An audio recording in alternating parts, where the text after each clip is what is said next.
One quite common scale exercise is one that looks like this.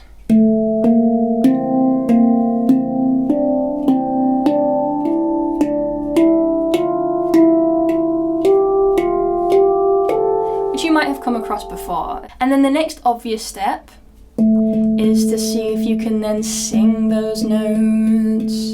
So I'm singing 1, 2, 3, 1, 2, 3. Then I'll go up to the next one. 1, 2, 3. And the next one.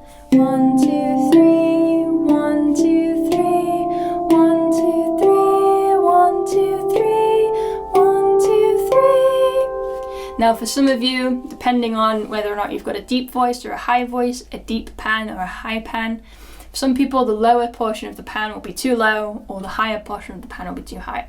That's fine, just shoot as close as you can get and you'll find, sort of in the middle of the pan, you'll find where it becomes a bit more comfortable for your voice.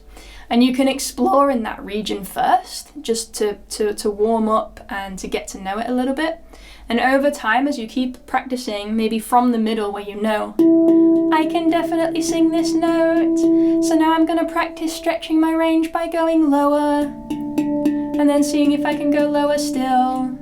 Great, let's see if I can go lower. Now it feels uncomfortable. Okay, I'm going to stop there for the day. Maybe tomorrow I can get a little bit lower, right? So I invite you to just see how you can stretch your voice a little bit with your instrument. So that's the scale exercise, and that's singing along with the scale exercise. The next step is not just singing along with it, but actually seeing if you can sing notes when you miss them out when you play them.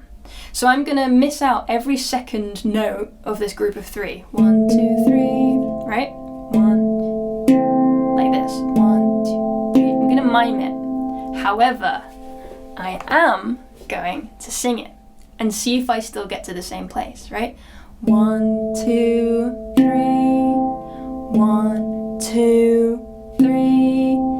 So you're getting to know what that interval is, where you need to sing, how you need to adjust your voice to be able to sing the note that is the next note in your scale.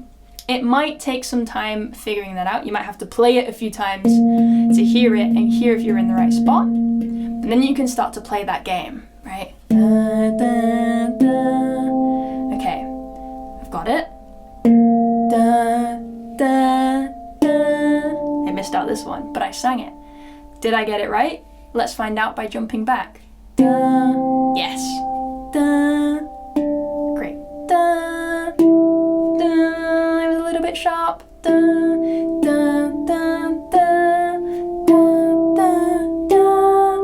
Da.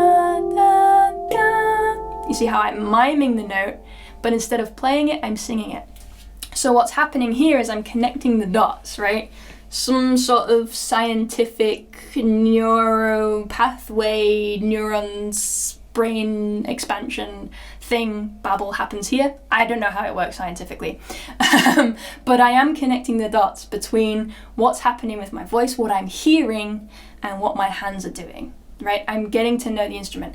Even if you don't consider yourself a singer and you don't want to sing with the handpan, I still recommend this as an exercise, because what it'll do is it'll help you really become aware of where the notes are on your handpan. You'll know what to expect. You'll start to hear it in your head before you've even played it. So then you know, if you'll start to hear those melodies, you'll know as you're creating those chord progressions, I want to hear this note next. And I don't know exactly where that is, but I know that in relation to the note that I'm playing, it must be higher, right? You'll start to develop that relationship. You'll start to get to know it a little bit better. So whether or not you're a singer, whether or not you want to write songs, even if you just want to write pieces, it's definitely worthwhile practicing those kinds of activities.